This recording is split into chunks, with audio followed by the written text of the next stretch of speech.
Oke, assalamualaikum warahmatullahi wabarakatuh.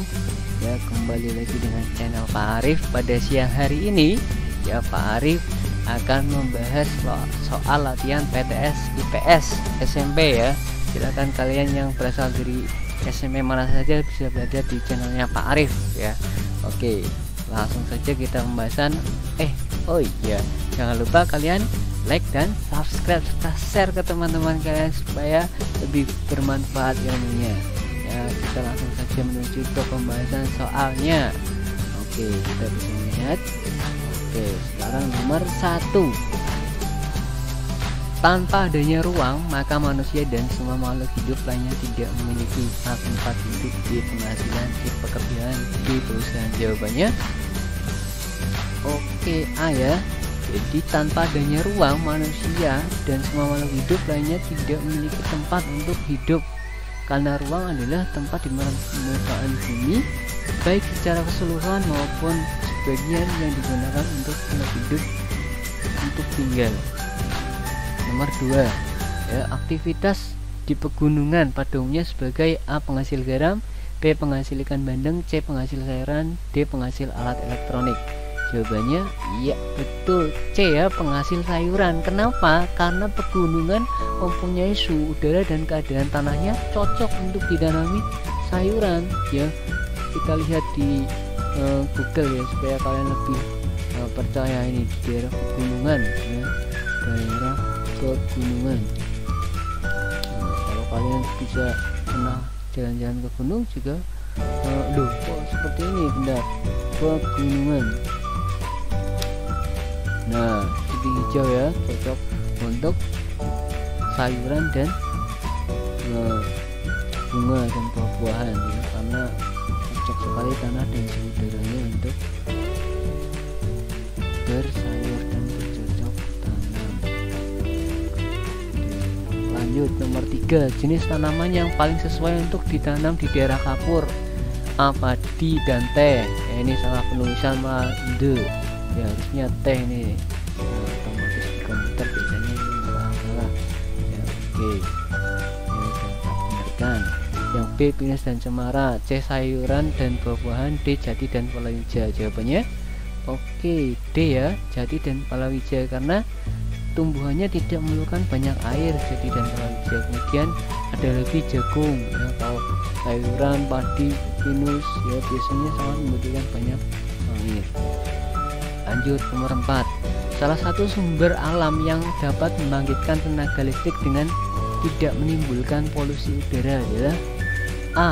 air pada PLTA, B. batu bara pada PLTU, C. energi nuklir pada PLTN, D. panas bumi pada PLTU. Jawabannya adalah oke, yang A ya, PLTA. Kenapa? Pembangkit listrik tenaga air itu tidak menimbulkan polusi udara, sedangkan batu bara dan energi nuklir panas bumi itu biasanya menimbulkan asap yang bisa mengakibatkan polusi udara. Oke, nomor 5, 3 unsur utama udara ada apa saja? Oke, yang C ya, ada udara kering, uap air, dan aerosol. Pak, apa sih udara kering itu? Udara kering itu terdiri dari nitrogen, oksigen, dan hidrogen. Itu DNA salah tulis lagi nih harusnya, dan ya di sini bukan DNA tapi dan. Oke, mohon maaf ya. Oke, lanjut. Kemudian uap air berasal dari evaporasi jumlah titik-titik air yang ada di udara.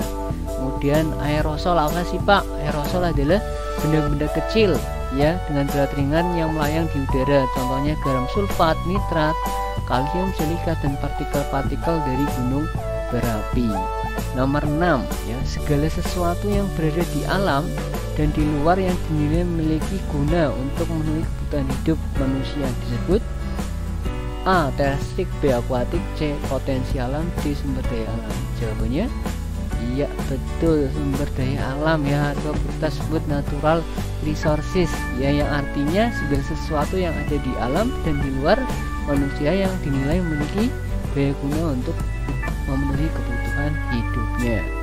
Kemudian nomor 7 ya, pelapukan yang disebabkan oleh faktor cuaca disebut pelapukan apa? Vulkanik, geologi, mekanik, dan kimiawi. Jawabannya Iya betul, pelapukan mekanik ya pada pemanasan siang hari dan malam hari lambat laun menyebabkan batuan mengalami penghancuran. Mana sih Pak contohnya? Nah, Pak Arif kasih tahu nih, pelapukan mekanik ya, kalian bisa melihat nih. Nah, batunya bisa retak-retak itu di sini ya. Karena apa? Karena panas, kemudian dingin saudara, sehingga mengalami pelapukan batuannya. Kalau kimiawi ya, ada dua kimiawi. Nah, itu disebabkan oleh organisme atau air ya. Kemudian lanjut soal berikutnya. Nomor 8, batu bara termasuk bahan tambang golongan.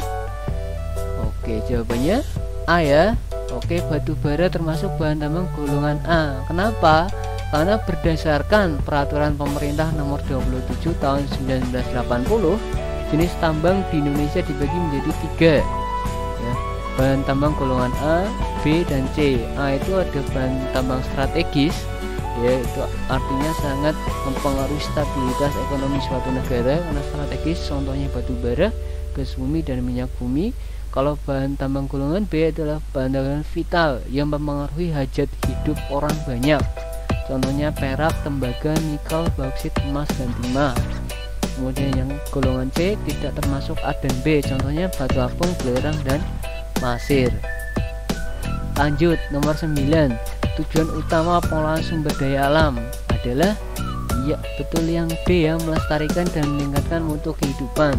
Ya, tujuan utamanya apa? Pengolahan sumber daya alam adalah untuk melestarikan dan meningkatkan mutu kehidupan.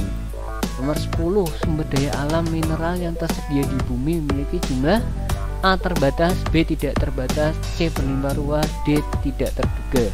Jawabannya adalah A ya, tidak terbatas. Terbatas ya, mineral itu terbatas. Yang tidak terbatas yang mana Pak? Contohnya udara, air ya, itu tidak terbatas.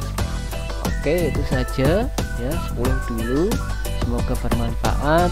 Semoga apa yang sudah Pak Arif jelaskan pada part 1, part 2, dan part 3 dapat mendukung kalian untuk menghadapi PTS atau latihan-latihan soal atau Olimpiade IPS.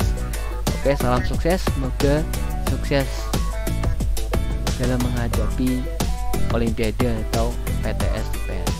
Oke, jangan lupa like dan subscribe serta komen atau kritik saran untuk pengembangan channel yang lebih baik. Wabillahi taufiq wal hidayah. Wassalamualaikum warahmatullahi wabarakatuh.